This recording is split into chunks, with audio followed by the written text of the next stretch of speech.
ഉപസംവരണമുള്ള പിന്നോക്ക വിഭാഗം, മുസ്ലിമിന് ഇത്ര സംവരണം, ലത്തീൻ കത്തോലിക്കന് ഇത്ര സംവരണം, ദളിത് ക്രിസ്ത്യാനിക്ക് ഇത്ര സംവരണം, നാടാർക്ക് ഇത്ര സംവരണം, അങ്ങനെ വിശ്വകർമ്മർക്ക് ഇത്ര സംവരണം, ജീവകർക്ക് ഇത്ര സംവരണം, പ്രത്യേക ക്ലാസ് അവിടെ സംവരണം ഓർന്ന് നിശ്ചയിച്ച് മാറ്റിവെച്ചിട്ടുണ്ട്.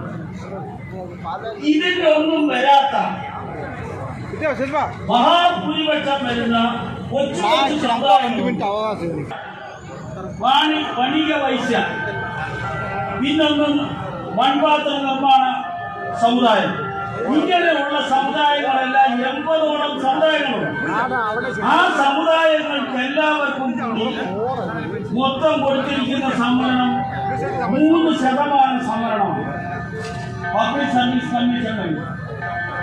ഇപ്പോൾ എന്റെ ഉൾപ്പെടെയുള്ളവരുടെ ഇടപെടലിന്റെ ഫലമായി